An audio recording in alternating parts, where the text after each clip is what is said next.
Halo pemirsa setia Fibis News, jumpa dengan saya Alvan Pekas dalam program Fibis News Domestic Market Review and Outlook periode 24 sampai dengan 27 Januari 2023. Pasar keuangan positif, kenaikan bunga BI sudah memadai.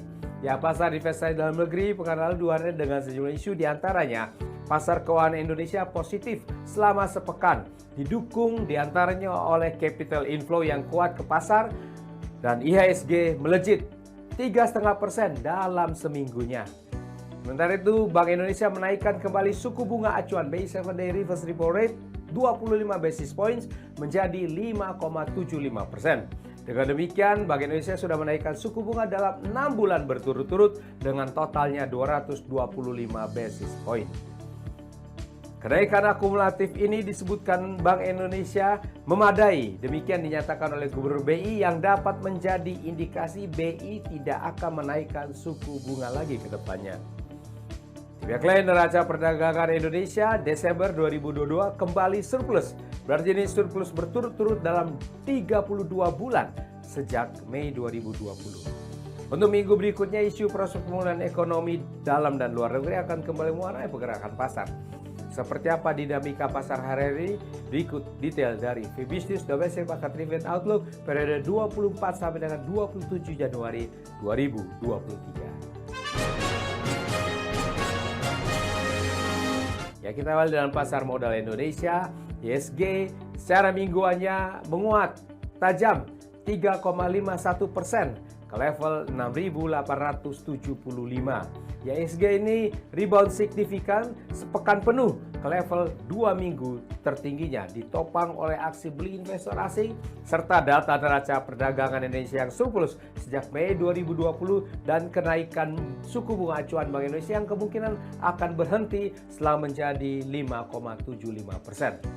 Sementara itu, bursa kawasan Asia umumnya terpantau menguat. Untuk berikutnya, minggu depan IHSG ini kemungkinan akan melanjutkan uptrendnya mendekati level resistance-nya. Nilai mata uang rupiah pekan lalu juga menguat 0,46% secara mingguannya ke level 15.070 rupiah per US dollar. Ya, rupiah ini menguat di pekan keduanya dan sempat menyentuh level 4 bulan tertingginya. Terpicu aksi beli kuat investor asing di pasar SBN senilai 14,5 triliun rupiah serta meredanya laju inflasi di Amerika. Untuk minggu depan kemungkinan rupiah sempat terkoreksi dan agak konsolidatif. Ya, pemirsa, harga obligasi rupiah pemerintah Indonesia jangka panjang 10 tahun terpantau berakhir naik perlahan. Secara mingguannya, ini terlihat dari pergerakan turun tipis yield obligasi pemerintah dan berakhir ke level 6,634% pada akhir pekan. Ini terlihat juga di tengah aksi beli yang kuat investor asing di pasar SBN, sementara yield US Treasury menurun di pekan ketiganya ini.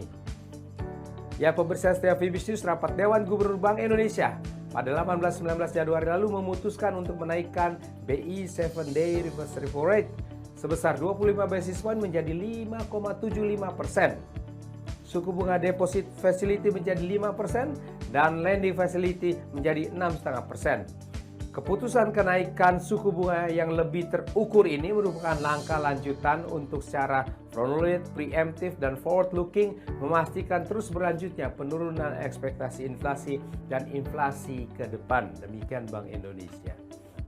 Bank Indonesia meyakini kenaikan BI 7-day reverse repo rate sebesar 225 basis point sejak Agustus 2022 hingga menjadi 5,75% ini memadai untuk memastikan inflasi inti tetap berada dalam kisaran 3 ± 1% pada semester 1 2023 dan inflasi indeks harga konsumen kembali ke sasaran 3 ± 1% pada semester 2 2023.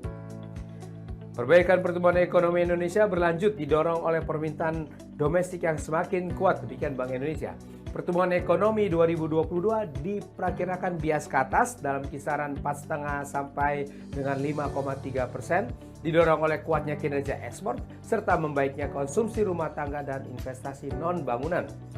Pada tahun 2023, pertumbuhan ekonomi diperkirakan berlanjut meskipun sedikit melambat ke titik tengah di kisaran 4,5 sampai dengan 5,3% sejalan dengan menurunnya prospek pertumbuhan ekonomi global. Pihak lain berdasarkan data Badan Pusat Statistik, neraca perdagangan Indonesia pada Desember 2022 kembali mencatat surplus, yakni 3,89 miliar dolar Amerika. Kinerja positif tersebut melanjutkan surplus neraca perdagangan Indonesia sejak Mei 2020.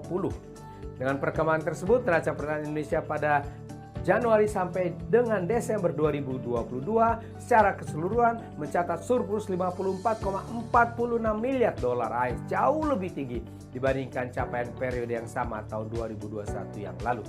Berdasarkan data transaksi 16 sampai dengan 19 Januari 2023, non-resident di pasar keuangan domestik melakukan beli neto atau capital inflow 14,8 triliun rupiah. Terdiri dari beli neto 14,5 triliun rupiah di pasar SBN dan beli neto 0,3 triliun rupiah di pasar saham. Ya, demikian pemirsa setiap VIBIS News, kita sudah membahas bersama VIBIS News Domestic Market Review and Outlook periode 24 sampai dengan 27 Januari 2023. Saya di sini Alfred Pakasi mohon diri sejenak. Baiklah semuanya, stay safe, stay healthy. Salam VIBIS.